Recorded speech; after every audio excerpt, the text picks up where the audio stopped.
Hello, this is L2L Support, and today I'm going to walk you through revising and adding a document to a skill.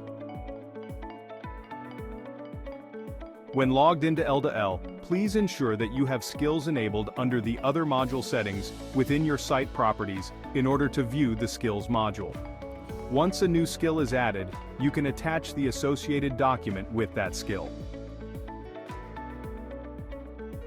It is important to understand that each and every skill used in L2L must be based on a document stored in the L2L Standard Work and Document Control module. This is important for the following reasons. We must set a standard for reference when judging if someone knows the skill or not. When a revision is made to the document, any link will be updated, and anyone using that skill will need to be retrained. All users are trained on the same document and standard.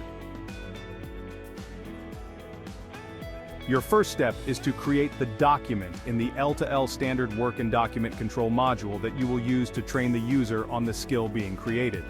Shared documents can be attached to scheduled events, skills, work orders, products, product orders, build sequences, the Lean Tools modules, and dispatches. When trying to add a document to these modules, you'll find it within the document list labeled Shared or under the header Shared Documents at the bottom of the list. If you've already created the document, there is another set of features. Associated active skills will show you any skills that this document is attached to. You may choose the effective start date for the skill. If this is a temporary skill, then you can add an effective end date, and when that date comes, it will inactivate the skill from the system.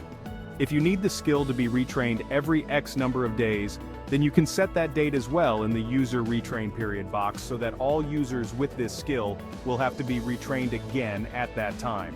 From the drop-down menu, select the documents that are associated with this skill. Please note, all skills need to be associated with at least one document as the standard of how to perform the skill being assessed. Be sure to input some type of note in the changes box stating what the revision is and why it was done. Once the skill has been created and saved, there are several other features available on the skill revision detail page. You can access this by clicking on the skill code in the skills page. These features include the Edit button, which is used to edit the basic information about the skill without creating a revision. The View Users button, which allows you to see all users that are trained or need training and what level of training they have received. The Add User button, which allows you to add a user if it is required to perform this skill. The Create Revision button, which allows the administrator to create a new revision of the skill and to track that revision in history. The line or role requirements allows the administrator to associate the skill with the lines that require the skill. By clicking the Add New button from the skill detail page, you can add the skill to a line, role, and/or both line and role if needed.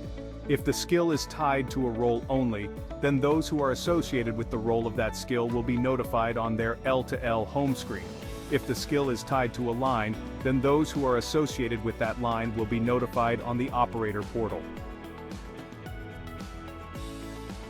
Note: another way of a notification of the skill that needs to be retrained is in the L2L Reports module. You will find one called User Skill Retrain Status Report. You can set up the search criteria by using the date range of X days from today to see who and when the training will need to be completed by.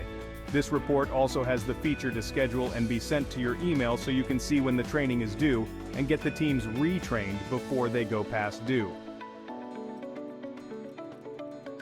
Thank you for watching. In the next video, we will review how to add active skills requirements. If you have any additional questions, feel free to go watch our other tips and tricks videos or reach out to us on our support site.